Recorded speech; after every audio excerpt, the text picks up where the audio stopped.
دوستوں، جو کہانی میں آج آپ کو سنانے والا ہوں اس کے لیے ہمیں نصف صدی پیچھے جانا پڑے گا۔ سو اپنی گھڑی کی سوئیوں کو پیچھے کی جانب موڑیے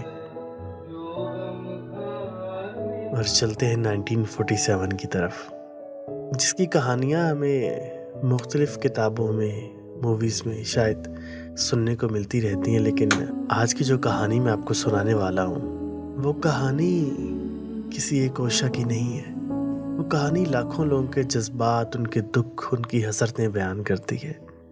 وہ کہانی انڈیا کے گاؤں سمانا، ریاست پٹیالہ کی ہے۔ آج سے کئی سال پہلے ایک خاتون جس کا نام اوشا تھا، اس نے پوسٹ آفس خوشاب کے پتے پر ایک خط بھیجا تھا۔ معلوم نہیں وہ خط اب کہاں ہوگا۔ مجھے پوسٹ ماسٹر کی وساطت سے اس خط کا مضمون معلوم ہوا، تو اپنے الفاظ میں سے اوشا کی زبانی آپ تک پہنچا رہا ہوں۔ محترم پوسٹ ماسٹر صاحب، آداب عرض۔ آپ سوچ رہے ہوں گے کہ یہ خط میں نے آپ کو کیوں لکھا اور آپ سے میرا کیا واسطہ ہے۔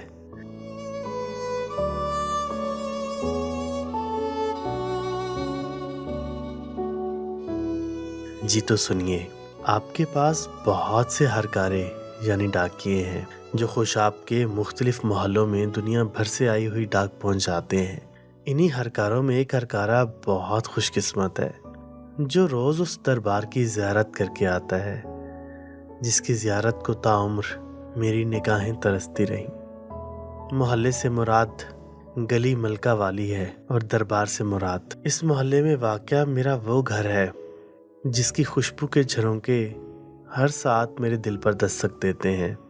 اپنے ہرکارے سے کہیے یا خود تشریف لے جائیے۔ آپ ملکہ والی گلی میں داخل ہوں، دائیں طرف سے مکان گنیے۔ جب آپ 10ویں دروازے پر پہنچیں گے تو اپنے قدموں کو روک لیجیے۔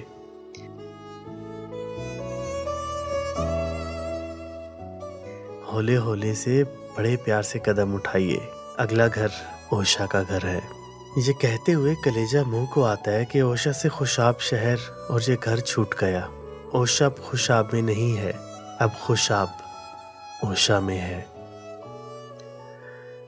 پوسٹ ماسٹر صاحب، آگے کا خط اس گھر کی نئی مالکن کے نام ہے۔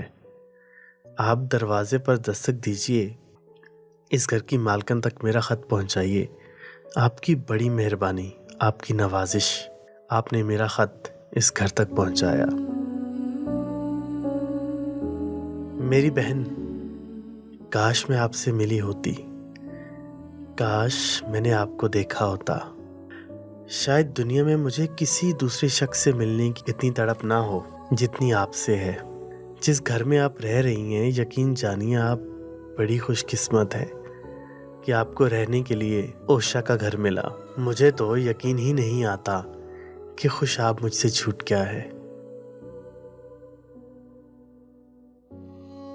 صبح کو جب بھی جاگ آتی ہے تو ایسا محسوس ہوتا ہے کہ جیسے میں خوشاب میں ہوں۔ پھر دھیرے دھیرے حقیقت کھلتی ہے، میں خوشاب سے بہت دور سمانا میں ہوں۔ درمیان میں نہ جانے کتنے دریا ہیں، کتنے پہاڑ ہیں، صحرا، شہر اور آبادیاں ہیں۔ کبھی سوچا بھی نہیں تھا کہ وقت ہمیں ایسا پلٹا دے گا۔ بہت جی کرتا ہے کہ پر لگ جائیں اور میں شاید اب تو عمر بھر ہی ارمان پورا نہ ہو، عمر بھر اسی کسک اور حسرت سے جینا پڑے۔ میں اپنا دکھڑا لے کر بیٹھ گئی۔ بہنا، تم بھی نہ جانے کس دیس سے اور کتنی کٹنائی سہ کر اوشا کے گھر پہنچی ہوگی۔ شاید میری طرح یہ اجنبی گھر تمہیں بھی ڈستا ہو، شاید تم بھی راتوں کو اٹھ اٹھ کر فریادیں کرتی ہو۔ ہاں، مجھے تم سے ہمدردی ضرور ہے اور رہے گی، اور میری دعا ہوگی کہ تمہارا دل اوشا کے گھر میں لگ جائے۔ بہنا، اتنا تو تمہیں پتہ چل ہی گیا ہوگا کہ اوشا نے خط تمہیں کس غرض کی بنا پر لکھا ہے۔ تمہاری محرومیاں اور بے بسی اپنی جگہ، کچھ پل کے لیے اوشا کے دل کا حال سن لو۔ بہنا، یہ گھر مجھے بہت پیارا ہے۔ میری تمنا ہے اس گھر میں تمہیں ڈھیر ساری خوشیاں ملے، تمہارے سر کا سائیں سلامت رہے، تمہارے بچوں کی خیر ہو۔ اگر ہو سکے تو اس گھر سے محبت کرنا۔ نچلی منزل میں 3 کمرے اور ایک کچن ہے۔ دائیں طرف کے کمرے کی ایک کھڑکی کچن کی طرف کھلتی ہے۔ اس کمرے کو اپنا مسکن بنانا، اس کے 2 فائدے ہوں گے۔ آپ کے لیے کچن کی آمد و رفت میں آسانی ہوگی۔ دوسرا، باہر کا صدر دروازہ جب کھٹکھٹایا جاتا ہے تو آپ کو دستک آسانی سے سنائی دے گی۔